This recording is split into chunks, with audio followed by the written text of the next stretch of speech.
Olá, pessoal que segue a Rua do Sabão, nossos leitores, o pessoal que só assiste nosso canal. A gente está de volta aqui com mais um Conversa na Rua. Dessa vez vamos bater um papo com o Júlio Pimentel Pinto, professor da Universidade de São Paulo, de História da América Latina. Também é um leitor voraz, né? Eu acho que a gente pode dizer isso, né, Júlio? Bom dia, prazer a todos, prazer Felipe, obrigado pelo convite. Eu acho que quem estuda história, quem estuda as humanidades em geral, acaba por se tornar um leitor profissional. É verdade, né? No meu caso, isso se juntou a um prazer enorme desde a infância, que é o prazer da leitura, de passar horas com livros. Então, sim, a maior parte do meu tempo é lendo. Eu acho que foi a Marina de Mello Souza uma vez, em uma aula, que ela disse que desde criança ela queria ganhar a vida lendo, era só o que ela queria fazer. Daí ela foi estudar história, né? E ela disse: Eu acho que consegui o que eu queria. É um privilégio. Nesse sentido, é um privilégio. Tem problemas, mas nesse sentido, é um privilégio. A conversa de hoje ela é motivada, né, patrocinada pelo Memórias do Calabouço, livro da Rua do Sabão, escrito pelo Mário Rosenkoff e pelo Eleutério Fernandes Huidobro. Vou só dar uma localização do livro para quem não conhece ele ainda. O Rosenkoff e o Huidobro, eles eram militantes do movimento Tupamaro, que era um movimento de resistência armada à ditadura uruguaia na década de 70. E eles passaram uma situação, eu acho que a única forma de definir é surreal, né? Eles foram capturados pela ditadura uruguaia, mantidos efetivamente como reféns de Estado. Eles ficaram completamente isolados, em solitárias, né? Se os tupamaros cometessem algum ato contra algum agente de Estado, existia a ameaça do Rosenkoff, do Huidobro e do Pepe Mujica, que estava preso com eles também, de serem eliminados. Esse livro, são 2 volumes, a gente publicou o primeiro, estamos trabalhando no segundo, narra a experiência, a primeira parte dos 12 anos que eles ficaram presos. Esse é o livro que deu origem àquele filme, né? Os 12 anos de escuridão. E eu convidei o Júlio porque eu, na verdade, eu fui, transparência total, fui aluno do Júlio na Universidade de São Paulo. Isso já faz um tempinho, né? Foi uns bons 20 anos atrás. Faz tempo que a gente está fazendo isso já. E a literatura era uma parte importante, né, do seu processo didático na época. Você continua, ainda faz parte, porque eu lembro na época você pediu para a gente resenhar livros sobre a ditadura, sobre ditaduras na América Latina. Você ainda utiliza isso como um método didático? Sim, não só como método didático, né? Eu trabalho já faz muito tempo, na verdade, 30 anos aproximadamente, um pouquinho mais, desde 91, então 32 anos, A gente está quase explorando, ficando velho já, né? explorando a relação história-ficção, prioritariamente na América contemporânea, na América hispânica contemporânea, mas de vez em quando faço umas circulações por Brasil, por Itália, por França, mas a discussão sobre a relação história-ficção é sempre o que está no eixo, está na base de todas as disciplinas que eu dou, das pesquisas que eu faço, das orientações de trabalhos de mestrado, doutorado, iniciação científica, pós-doc dos meus alunos. Então, sim, e a ficção como esse outro olhar, como essa outra perspectiva para pensar a história. Não fonte, né? De vez em quando as pessoas usam esse termo fonte, tá? Hoje é menos comum, mas antes falavam muito a história como a literatura como fonte, não fonte, mas como um objeto, uma narrativa para ser discutida em paralelo à da história. E nesse sentido, claro, o Memórias do Calabouço ele é um livro que combina estratégias narrativas da ficção, um trabalho muito profundo de memória, evidentemente, a memória já está no título e é o que articula os relatos, né, relatos pungentes, né, relatos dolorosíssimos dos dois autores, e a história, né? Essa história que a gente gosta de chamar de recente, porque, afinal de contas, se você comparar com o Egito Antigo, ela é recente, mas na prática, e esse é um tema que seria importante hoje que se discutisse mais, ela na verdade tem 50 anos, né? Faz exatamente 50 anos, se eu não me engano, a prisão deles foi 72, 73, né? Então já faz exatamente 50 anos, o que é pouco tempo, lógico, do ponto de vista histórico, mas é tempo suficiente para que as gerações mais recentes não saibam, né, desconheçam, enfim, nasceram muito tempo depois. Você falava agora há pouco que faz 20 anos que foi meu aluno. Às vezes a gente perde vista como essas coisas são muito fluidas, são muito rápidas, né? Acho que o momento mais, um dos momentos mais surpreendentes que eu vivi dando aula, eu dou aula desde 83, vai fazer 40 anos em setembro, foi quando eu me dei conta de que os meus alunos tinham nascido depois do fim da ditadura. É verdade, né? E daí tinha uma relação com a ditadura que era muito diferente da que nós. Bom, você é garoto, mas enfim, mais do que eu, que nasci em 64, exatamente o ano do golpe, né? Do que eu, ou que as gerações precedentes à minha tinham. Né? E um dia, batendo um papo de bar com um amigo, e nós meio inconformados, ele também é professor de geografia, hoje mora na Bahia, nós muito inconformados com esse desconhecimento que as pessoas, que os nossos alunos tinham em relação à ditadura, ele vira para mim e fala o óbvio, ele fala, pois é, mas veja só, a gente nasceu em 64, 65, ele é de 65, eu sou de 64, a gente nasceu em 64, 65, é a nossa relação com o Estado Novo, nossa relação com o Estado Novo, que para nós foi sempre um tópico de história, não é? Nunca foi uma experiência pessoal, nunca foi uma experiência familiar, né?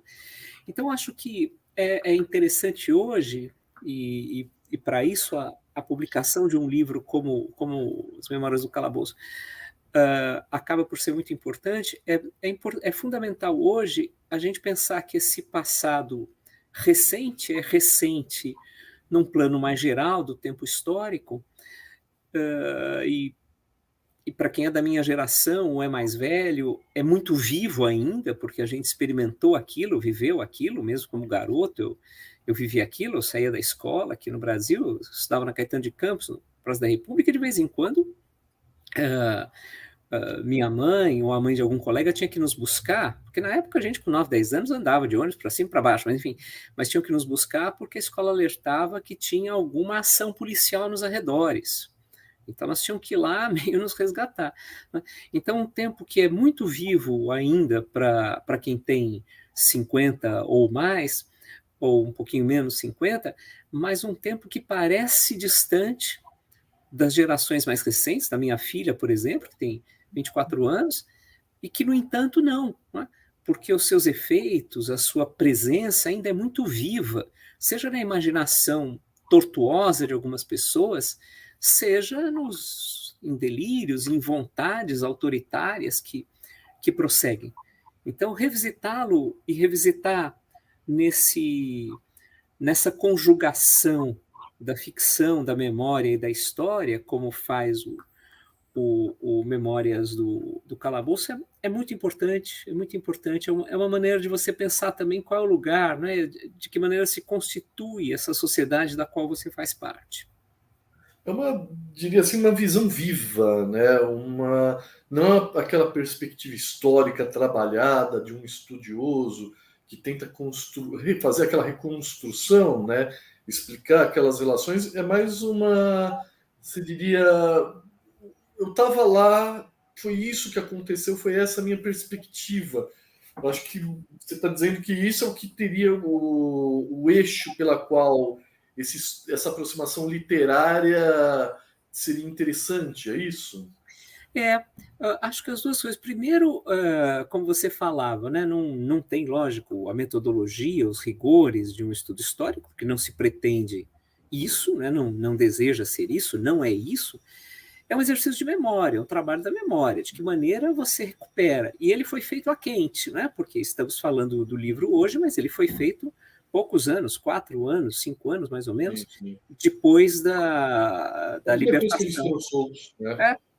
E então um trabalho feito a quente, em que tudo está muito vivo, mas e daí eu quero relatar, né, tem uma marca do trauma, né? A Denise Hollenberg estuda lá na Federal Fluminense muito bem isso, né? Tem uma marca do trauma recentemente vivido, então eu quero relatar, eu preciso contar. Agora, como eu vou contar? Para eu contar, eu tenho que recorrer a estratégias narrativas que permitam às pessoas que me leem entender aquilo que eu vivi e o que eu estou vivendo agora, quando mesmo libertado, eu me disponho a relatar. Então, eu acho que essa conjugação está se falando de um período de uma experiência histórica, mas está se falando a partir de uma perspectiva de um eu, né? Um eu que viveu uma situação extrema. É um caso peculiar, mas não é um caso único. Né? Então, a experiência daquela pessoa, daquelas 2 ou 3 pessoas, se a gente incluir o Pepe Mujica, a experiência daquelas 3 pessoas, ela é delas, mas ao mesmo tempo ela tem um sentido paradigmático, porque ela mostra o que aquela geração viveu, o que aquela sociedade enfrentou, em maior ou menor grau de brutalidade, e ao mesmo tempo há uma estratégia do narrar, uma estratégia narrativa para comunicar aquilo às outras pessoas. Né? Porque é muito difícil, né? Como é que você conta para os outros a barbaridade pela qual você passou?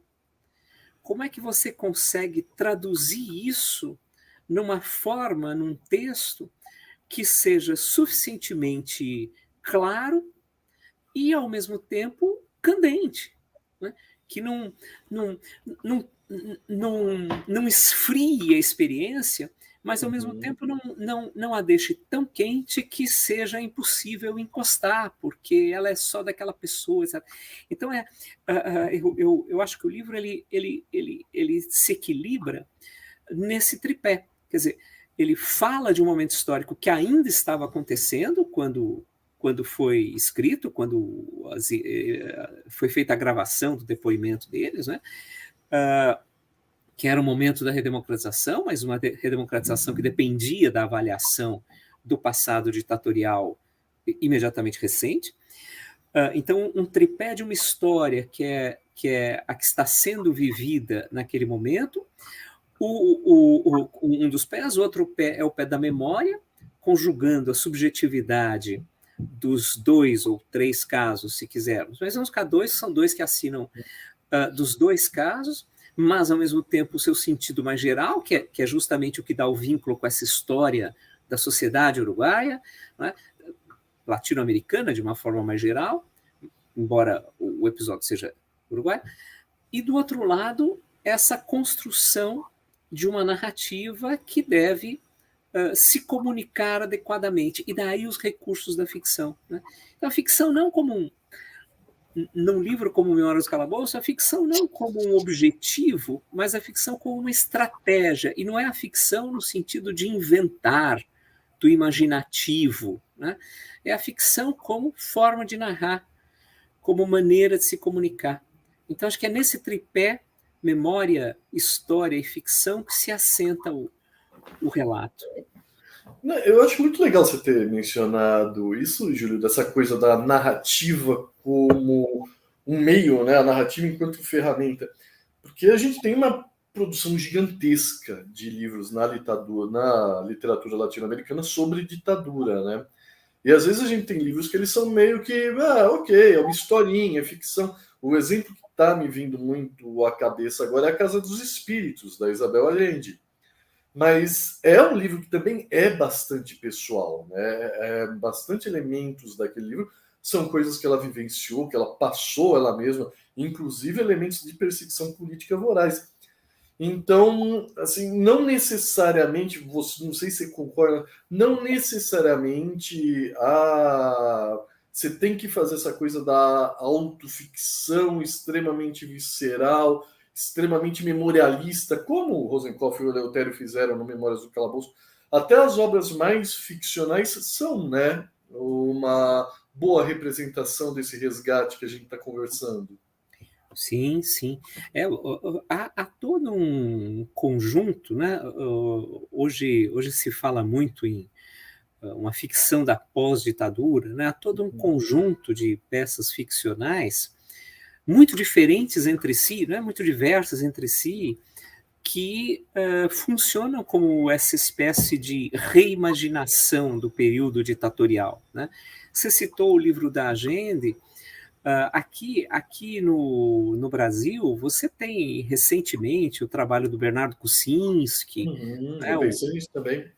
o livro do Julian Fuchs, né, A Resistência, que trata do caso argentino, mas são peças de ficção, independentemente de nós catalogarmos ou não sob essa rubrica de autoficção, que também internamente, a criação da crítica francesa dos anos 70, internamente é muito variada. Então, tem todo um repertório de ficção pós-ditatorial, né? O Idelber Avelar, lá da Universidade de Tulane, estuda isso. Há muitos estudos sobre o tema. E há também esse outro território, digamos assim, de relatos de caráter mais propriamente memorialístico. Né? E aqui nós tivemos no Brasil também muitos exemplos disso. Né? Acho que o primeiro, que foi uma explosão, foi o do Gabeira, né? O que é ex-companheiro. Depois veio o do Alfredo Sirquis, os Carbonários, Roleta Chilena, etc. Isso aparece também às vezes sob a forma da poesia, né? No Ferreira Goulart. Está me escapando o nome agora daquele rapaz do Inventário de Cicatrizes. Depois o espectador saberá buscar o nome dele, Alex, mas está me escapando o sobrenome. Então há todo um conjunto de registros memorialísticos produzidos justamente nesse período, né? Quando as pessoas voltavam do exílio, ou quando as pessoas saíam da cadeia, se a gente pensar que grosseiramente as redemocratizações ocorreram aí no princípio dos anos 80, a maior parte das redemocratizações ocorreu no princípio dos anos 80, é esse o momento, né? A metade dos anos 80, que é justo quando eles também saem da cadeia, né? O Rosenkopf e o Fernandes Huidobro, quando eles saem da cadeia e fazem as gravações que depois vão ser transformadas no livro. Então, há muitos jeitos, há muitos caminhos para narrar, ou diretamente de forma ficcional, ou recorrendo a esse hibridismo, né? Essa palavra hibridismo está meio batida, mas ela vale, a esse hibridismo, né? Que você sonda um pouco a história, exercita a memória, constrói a memória, porque memória não é uma coisa dada, né? É uma coisa que você tem que construir, você tem que estabelecer as relações, você tem que lidar com a potência emocional que ela traz, sobretudo num caso desse, né? E ao mesmo tempo você também recorre a traços ficcionais. A gente, assim, na nossa conversa, a gente vai ver que tem muitos exemplos de obras de literatura latino-americana que lidam com a ditadura, né? Tem graus, né? Tem mais direto, obras que estão realmente falando, ó, essa foi a minha experiência como prisioneiro político em uma ditadura, ou que narram o crescimento. Você pega, por exemplo, a Festa do Bode, do Vargas Llosa, que é a história da ditadura guatemalteca, não, dominicana, né? Dominicana, Trujillo. Guatemalteca é o Astúrias com o senhor presidente. Não faltam exemplos. Isso. E tem até coisa mais sutil, né? Por exemplo, a invenção de Morel, do Bioy Casares, que o pessoal fica focando no aspecto de ficção científica e às vezes acaba esquecendo que a história começa com um prisioneiro político fugindo, né? Isso é muito crucial para a própria trama, porque no fim das contas a gente está lidando com a história de um prisioneiro político fugindo que encontra um paraíso idealizado que ele pode alterar e construir. E a ditadura tem muito essa coisa da manipulação, né? Da verdade, do que é falso, se torna real.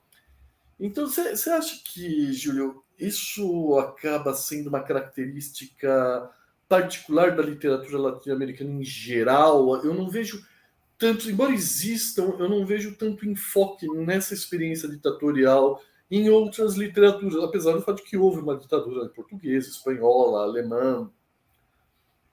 É que aqui foi muito intenso e, em alguns casos, muito prolongado, né? Quando você cita o Astúrias ou o Vargas Llosa, claro, o livro do Vargas Llosa, A Festa do Bode, é bem posterior, mas de qualquer forma ele está falando lá do começo dos anos 60, né, da virada dos 50 para os 60, ditadura do Trujillo, na República Dominicana. Esses relatos fazem parte de uma ficção que na época se chegou a chamar de romances de ditador, né? O que incluía também alguns registros do Garcia Marques, o Outono do Patriarca, por exemplo, ou um livro que é extraordinário, acho que, não sei se anda meio esquecido, as pessoas falam um pouco, que é o Roa Bastos, Augusto Roa Bastos, paraguaio, Eu, o Supremo, em que ele remete lá atrás, né, para o Frância, né, líder da independência do Paraguai, e o Estado fechado, né, autocentrado que ele criou. Então é curioso, porque é triste, né? Mas enfim, mas é interessante, por outro lado, que como eu acho que você definiu muito bem toda a experiência latino-americana agora. É curioso, é triste, mas é interessante, por outro lado. Né? Porque você, como a década de 60 e a década de 70 são períodos de muitas ditaduras, né? A maior parte do continente vivia sob regimes autoritários, extremos em alguns casos, fechados, há uma produção sistemática desses romances de ditadores. E depois você tem, quando há o período da redemocratização, e depois você tem essa outra geração, ou esse outro conjunto de textos de que falávamos há pouco, que são os pós-ditatoriais, né?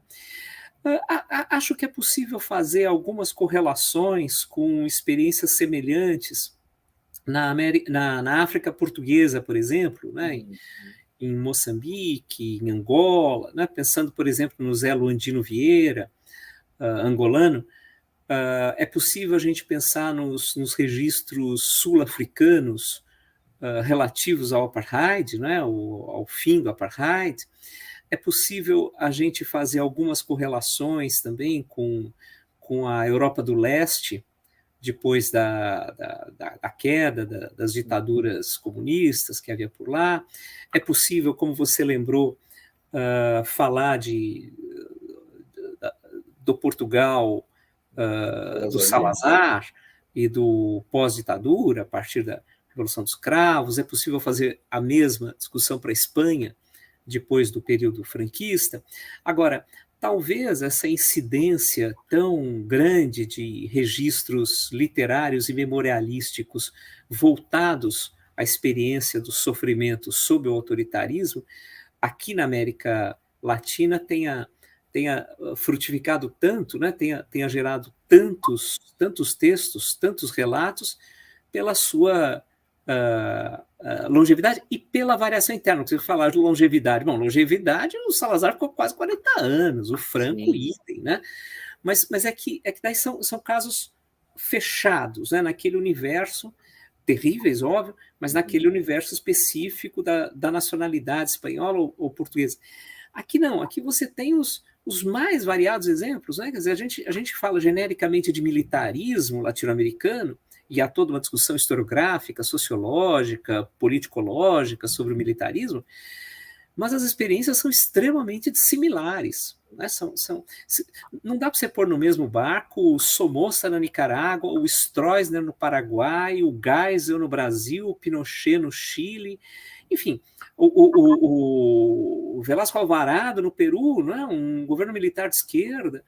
Então, as experiências são muito diferentes e embora haja pontos comuns, claro, ditadura é ditadura, ela tem sempre o seu aspecto patético, o seu aspecto ridículo, os seus vivas e morras pré-estabelecidos, né? Uma percepção dicotômica, esquemática, simplista da realidade, a ideia de uma sociedade sempre em conflito, o nacionalismo exacerbado, tudo isso que a gente acompanhou lá atrás e que hoje em dia vê, em alguns casos, ressurgir, elas se constroem internamente como formas, como experiências de poder de maneira muito diversa.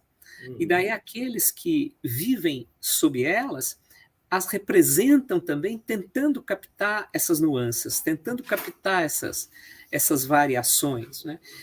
Se nós pensarmos indo um pouco para o meu território mais direto de pesquisa, que é a Argentina, no filme recente, né, 1985, que concorreu esses dias ao Oscar, etc., o que se pretende ali? Se pretende fazer uma espécie de diagnóstico do que foi ou de como foi você tentar sair da ditadura, né, e rever a ditadura, e avaliar a ditadura. Né? Então, talvez, isso é uma hipótese que eu não sei se funciona, precisaria averiguar, talvez essa produção tão grande de que você falava, Felipe, tenha a ver com esse nuançamento tão profundo das experiências ditatoriais e de como a ficção, assim como o memorialismo, assim como a história, são forçados a tentar compreender, afinal de contas, no meio daquele mar de governos autoritários, o que, afinal de contas, tornou específica esta experiência. Né? Então, quando o Rosenkopf e o Fernando Huidobro eles fazem o relato deles, claro, você pode equiparar a experiência deles no cárcere a outras experiências relatadas no Brasil, no Chile, na Argentina, na Bolívia, no diabo. Mas, de qualquer maneira, ali tem algo peculiar. E esse algo peculiar nos ajuda a compreender um pouco mais o que foi a ditadura uruguaia. Né? E a saída. Sim.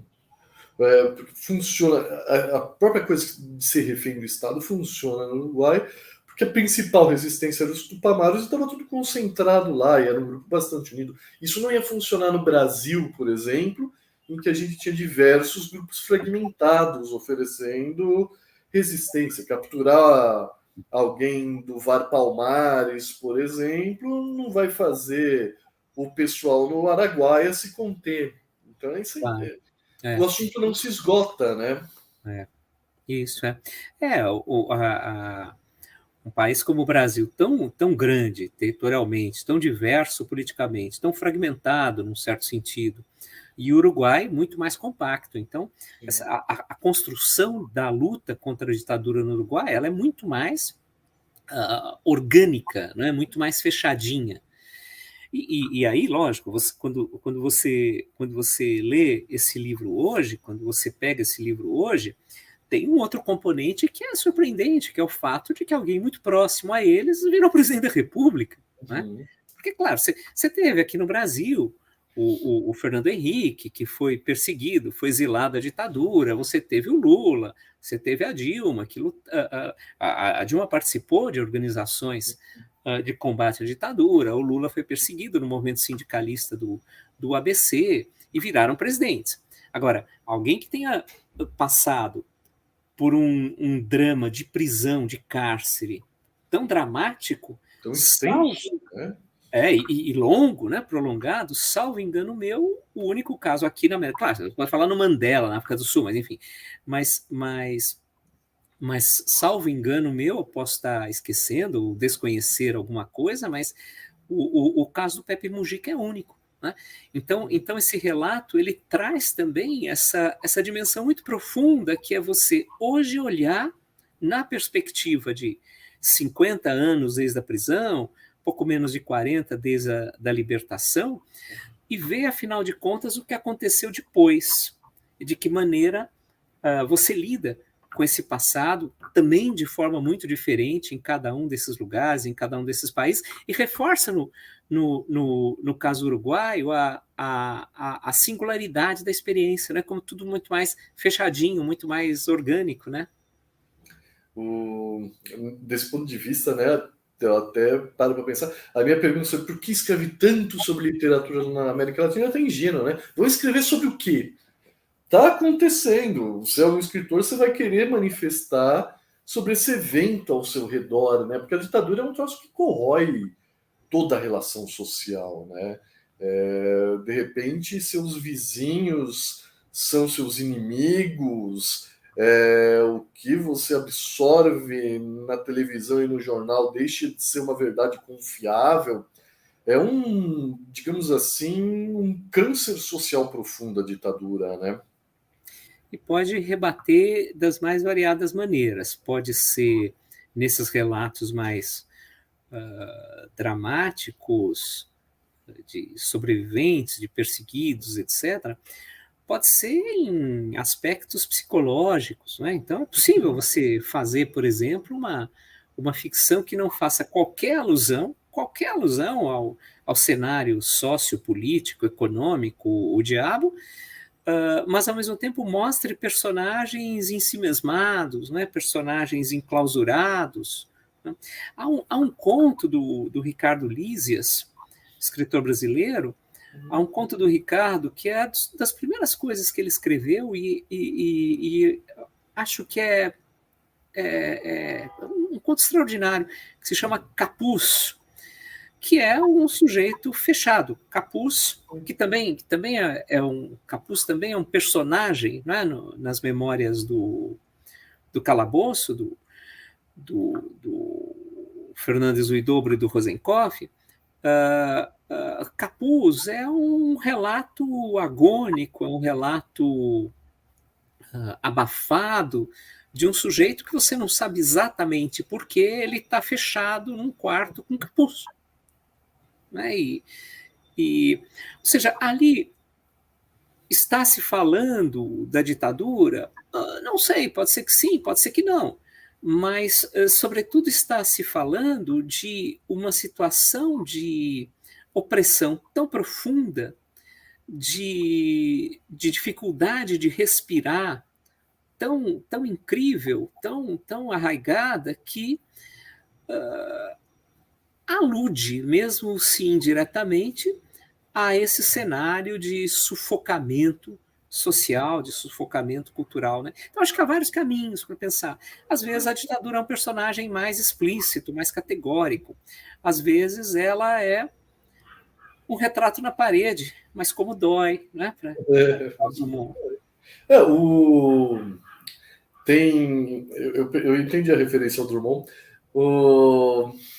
A gente vai até, para pensar, a gente vai até o Kafka, né? Porque um dos grandes escritores sobre o autoritarismo acaba sendo, a gente acaba encontrando isso na obra do Kafka, ele não estava necessariamente falando de uma ditadura, mas o que ele relata é a experiência de estar sobre autoritarismo, né?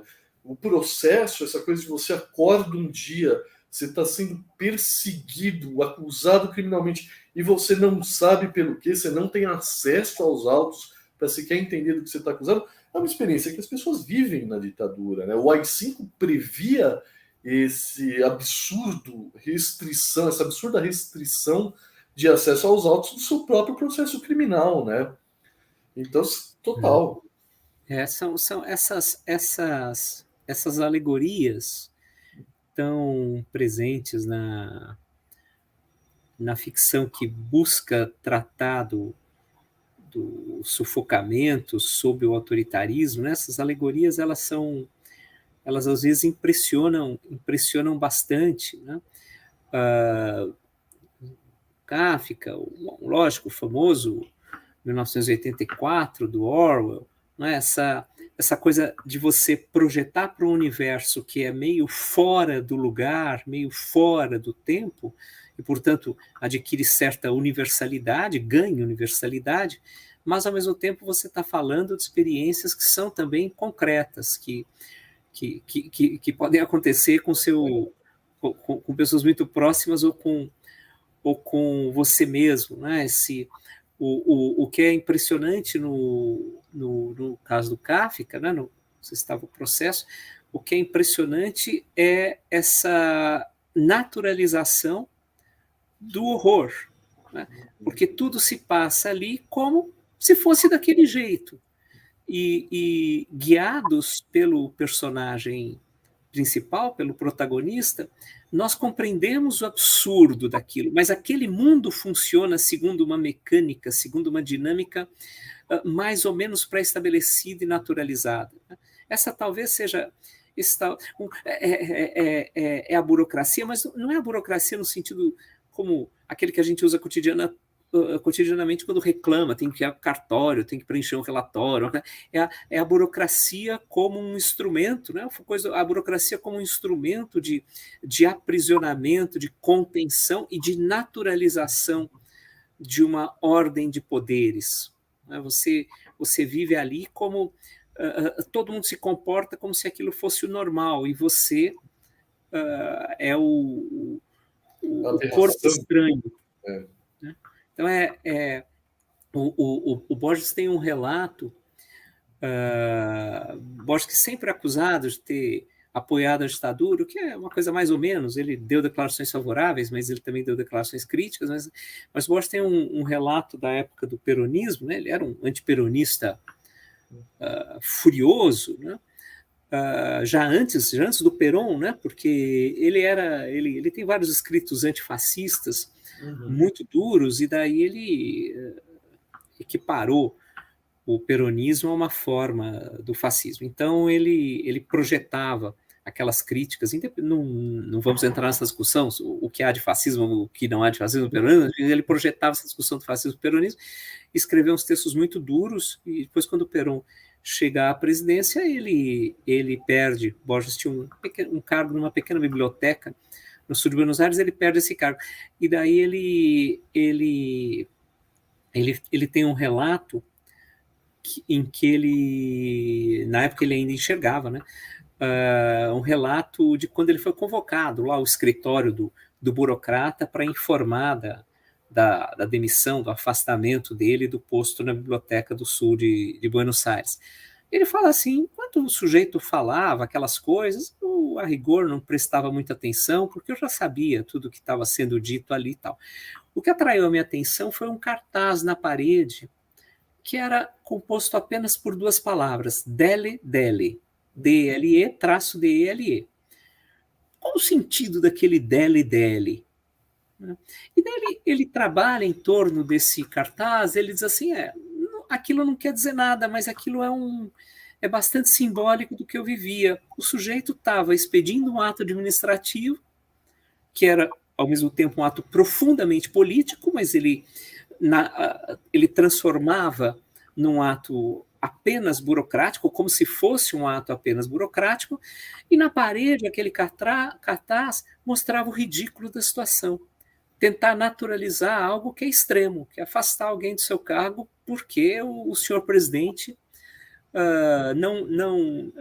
o toma como um adversário, como inimigo político. E é isso, né, no fundo, o que está no processo, e o que está em tantos desses relatos, e que nos atordoa mais, né, a naturalização dessa dinâmica, dessa mecânica dos poderes estabelecidos. Né? Você lembra, eu citei agora há pouco 1985, mas você lembra aquele filme que fez muito sucesso, até que é o Segredo dos Seus Olhos, né? Aquele filme, filme argentino, também com o Darín, né? com quase tudo. Qual não, né? É a lei na Argentina, você tem que ter, você não pode fazer o filme se o Darín não estiver participando. Exato. E ali no Segredo dos Seus Olhos isso também aparece, né? Até porque a maneira como se constrói a reação do personagem interpretado pelo Darín e pela moça, né? Que é a chefe dele e tal coisa, lá no órgão administrativo, é tentar mostrar que aquilo que está acontecendo no país não é natural. Sim. Né? E como você lida? Né? Como o Joseph K. lida? Com perplexidade, né? com estupor, com a sensação de não pertencer àquele mundo ao mesmo tempo que arrastado por ele. Acho que os relatos que a gente lê das pessoas que verdadeiramente sofreram nas ditaduras latino-americanas, eles, em algum momento, sempre revelam isso, não? Um certo estupor. Afinal de contas, por que cargas d'água? Né? Porque é preciso, embora eu saiba, todos saibamos por que se fazem essas coisas, né? Mas por que se fazem essas coisas? Né? A gente às vezes não para perguntar por quê. Porque há mentalidades que julgam necessárias essas ações. Então, as memórias e as construções imaginativas, né, as ficções são fundamentais para a gente refletir sobre isso, independentemente de viver ou não viver a experiência, né? Mas para a gente refletir sobre uma forma de pensar a sociedade também. O Segredo dos Seus Olhos foi uma boa lembrança, porque mostra bem essa inversão, né? Eles são oficiais, o Darim é um oficial da promotoria de justiça, a chefe dele é uma promotora, e é gente que está ali para investigar crimes, para resolver um horrendo assassinato, fazer justiça, né? Dentro da medida, isso é uma outra discussão, se existe justiça dentro do sistema penal, mas nem vou entrar nisso, nós não temos tanto tempo. Mas existe essa ruptura na ditadura, né? Eles não podem fazer o serviço para qual o próprio Estado está pagando eles para fazer. Houve um assassinato, mas vocês não mexem nisso, não. A ditadura, ela subverte, né, a sua própria ordem, e é interessante que você mencionou essa coisa do corpo estranho. Eu tenho uma amiga chamada Foutini, que ela está fazendo agora, recentemente ela escreveu um livro, eu tenho que inclusive ver direito se ela já publicou ou não, que ela tem uma tese fascinante, que ela estuda essa questão da perseguição a movimentos políticos autônomos dentro de uma perspectiva assim de como o Estado fosse um corpo saudável quando todo mundo está trabalhando de acordo com o esperado. Os movimentos de resistência, quem está causando caos, são um câncer, e como as medidas que o Estado toma se assemelham a medidas médicas, né? Vamos excisar, vamos sufocar, vamos separar isso do órgão saudável, né? Sim, sim. Hoje em dia é sempre um pouco perigoso a gente usar a palavra fascismo, porque ela foi muito banalizada, né? E percebemos isso recentemente, né? Ficamos chamando de fascismo um monte de coisa que não era fascismo, e daí quando tinha o fascismo mesmo, estava desgastado, mas essa é uma prática fascistizante, né? É uma prática fascistizante. A ideia de que haja, o termo vem lá dos estudos do pós-Segunda Guerra sobre a Alemanha nazista, de que haja uma vontade única, né, e de que a nação se converta, se consolide como um corpo único, e tudo aquilo que dissoa, tudo aquilo que representa o dissenso, não cabe e precisa ser expurgado. Né? A representação do nazismo, do fascismo, as representações, sobretudo no cinema, né? Isso foi muito estudado também. As representações, sobretudo no cinema, do nazismo, do fascismo, elas reforçavam bastante, desde os cineastas oficiais, Leni Riefenstahl, etc., reforçava bastante essa ideia da unidade, da vontade una, que significa na prática que não há possibilidade, não é aceitável que haja alguém que discorde daquilo, porque quem discorda da vontade única não é alguém que tem outra opinião, é um inimigo. Né? E esse inimigo precisa ser combatido. Né? Então, é um recurso fascistizante no sentido de você isolar o opositor e torná-lo passível de perseguição sistemática. E isso, embora, lógico, não quer dizer que as ditaduras militares aqui na...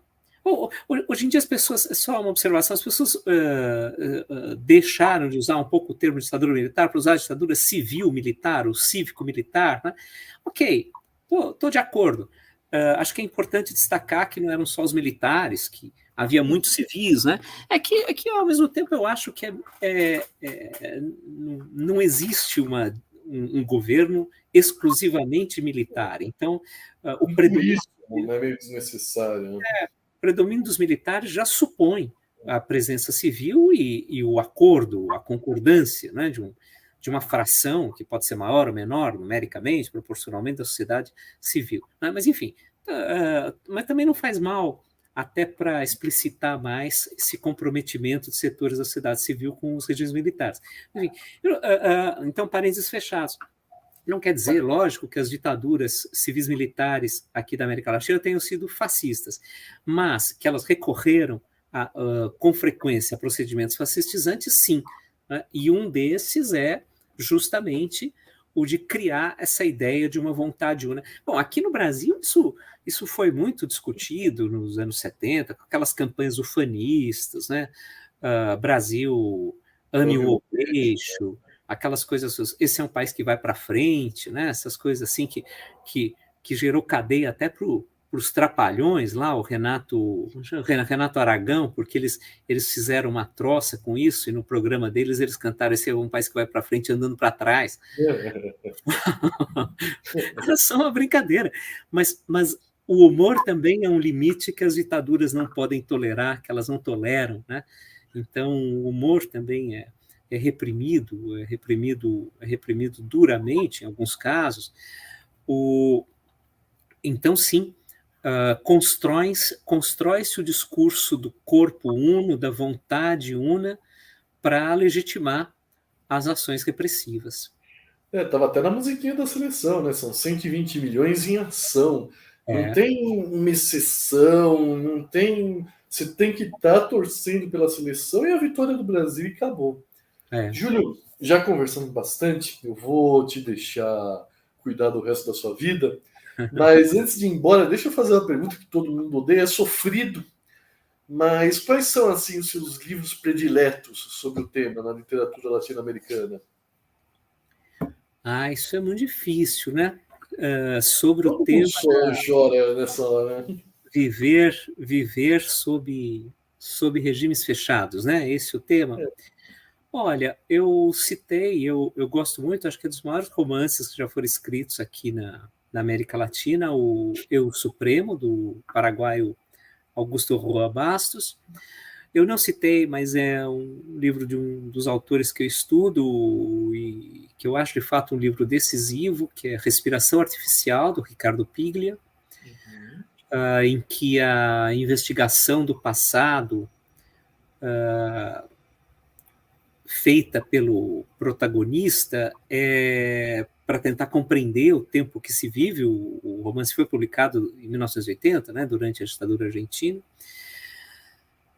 Aqui no Brasil, eu gosto muito desses dois livros que eu também citei, o K, do Bernardo Kucinski, e a Resistência, do Julian Fuchs. Acho que eles ajudam a entender muito a dificuldade que é esses quatro livros, né? O do Roa, o do Piglia, o do Julian e o do Kucinski, ajuda a entender uma dificuldade que hoje a gente tem dificuldade de compreender, que é viver sob esses regimes. Né? Porque muitas vezes se faz uma avaliação muito esquemática, como se todos que tivessem vivido sob esses regimes ou fossem opositores ou fossem colaboradores, né? E não é verdade, a maior parte das pessoas não é, a rigor, nem opositor, nem colaborador. Ela lida com aquelas situações, com aquelas circunstâncias. E acho que essa é uma experiência muito mais profunda, porque é cheia de contradições, é cheia de tensões, o Sol e a Lua não estão sempre nos mesmos lugares, né? Às vezes você oscila, você tem dificuldade de se situar diante dos debates que se colocam à época, tal. E acho que o livro do Kuczynski, o livro do Julian e o do Piglia também, o do Roh é um pouco diferente, até porque ele está situado lá no começo do XIX, mas o livro do Julian, o livro do Kuczynski, o livro do Piglia são muito bons para a gente compreender essa experiência tão atordoante de viver em tempos sombrios. Então tá aí as dicas do Júlio, pessoal. Vai atrás desses livros, que realmente eu li o Kuczynski, eu vou atrás dos outros 3. E leia também Memórias do Calabouço. Claro. Está disponível nas livrarias. Se você quiser dar dinheiro para o Jeff Bezos, tem na nossa lojinha, onde tem desconto. Esse tempo com a gente, ter conversado. Acho que todo mundo fica muito grato por você ter dedicado esse tempinho para bater esse papo sobre esse tema tão fascinante. Muito obrigado, Felipe, pelo convite, pela ocasião e tuas ordens. É isso, gente. Daqui a pouquinho aparecemos de novo aí com Conversa na Rua. Salve para todo mundo. Tchau, tchau.